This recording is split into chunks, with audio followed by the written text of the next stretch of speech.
Swastiastu. Di sini, saya akan menjelaskan materi tentang pendidikan bahasa Bali di sekolah dasar. Yang pertama, tentang pengetahuan bahasa Bali.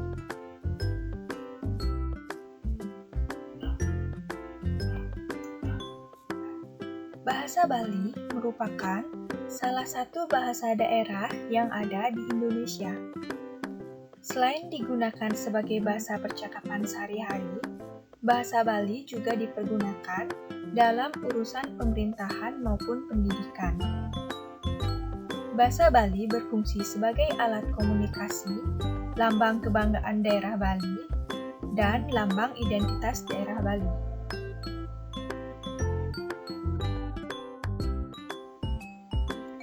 Yang kedua, pengetahuan kesusastraan Bali.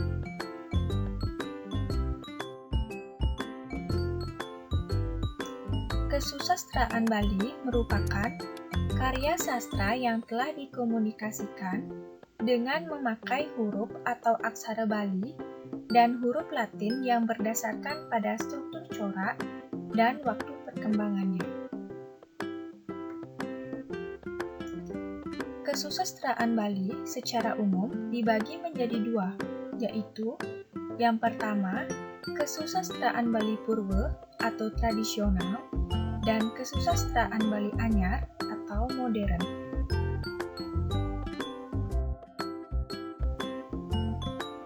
Kesusastraan Bali Purwa atau tradisional adalah hasil karya atau cipta seorang pengarang yang menceritakan tentang dinamika kehidupan masyarakat Bali pada saat atau sebelum dipengaruhi oleh kebudayaan asing.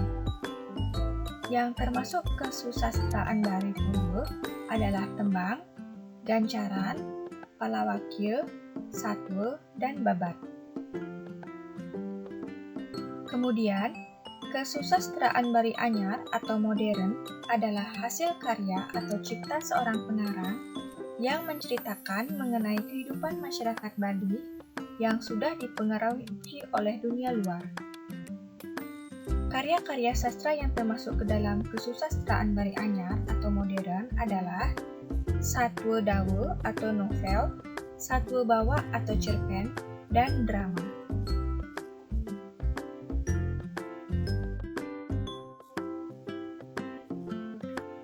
Di dalam kesusastraan Bali, kita mengenal adanya puisi dan prosa. Puisi merupakan kekawian sastra yang diikat atau diatur oleh ugar-ugar atau peraturan. Sedangkan prosa adalah kekawian sastra yang tidak diikat atau diatur oleh ugar-ugar atau peraturan. Yang pertama, contoh puisi Bali Purwa atau tradisional adalah Sekar Rare, Sekar Alit, Sekar Madya, dan Sekar Agung. Yang kedua, contoh prosa Bali Purwa modern adalah satwa-satwa seperti Bawang Teken Kesuna, Pan Balang Tamak, dan Siap Selem. Yang kedua, babat, seperti Babat Dalem, Babat Pasek, dan lain-lain. Yang ketiga, kanda.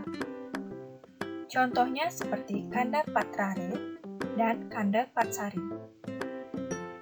Dan yang terakhir, Wiracarita.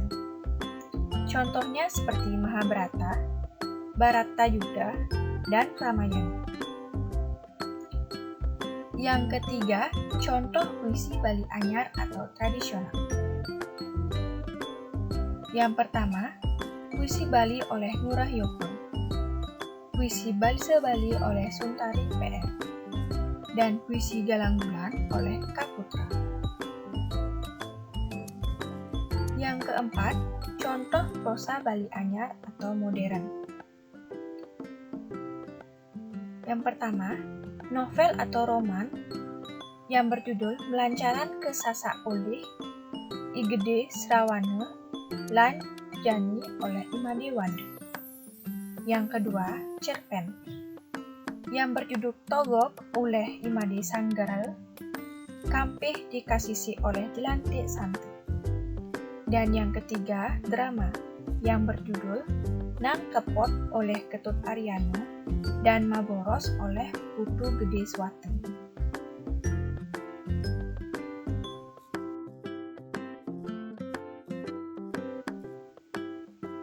Yang ketiga, kita membahas tentang keterampilan bahasa Bali.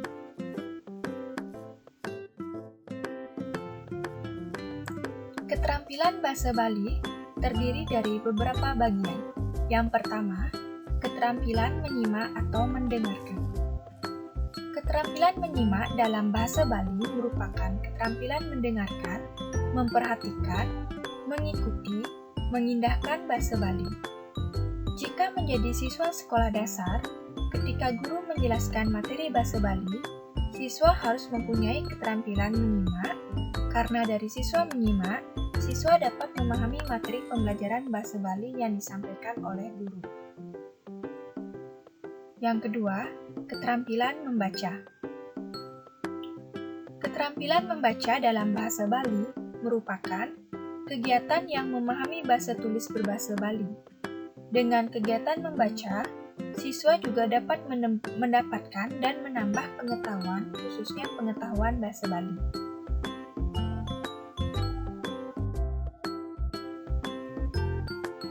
Yang ketiga, keterampilan berbicara.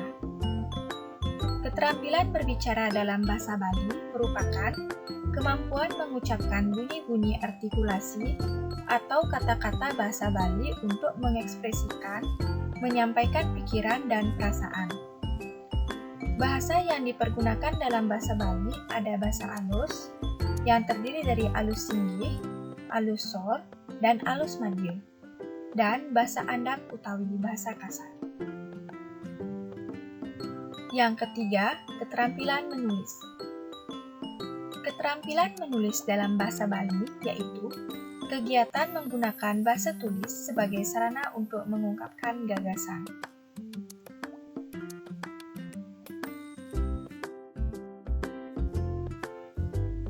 Materi yang keempat yaitu apresiasi sastra Bali.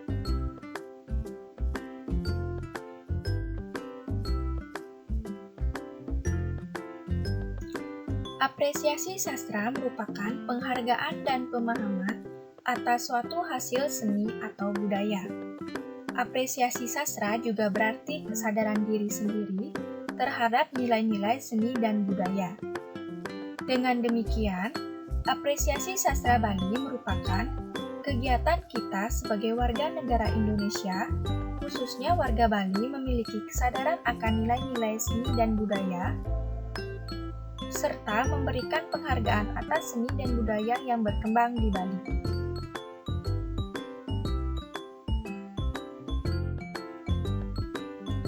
Jenis-jenis apresiasi sastra Bali terdiri dari 3. Yang pertama, apresiasi langsung.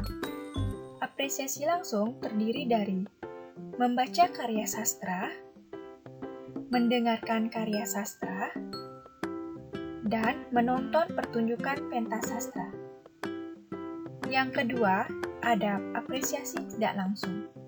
Apresiasi tidak langsung terdiri dari mempelajari teori sastra, mempelajari kritik dan esai sastra, dan mempelajari sejarah sastra.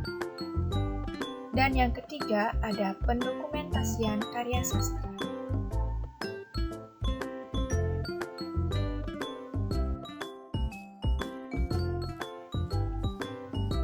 Sekian penjabaran materi tentang pendidikan bahasa Bali di sekolah dasar.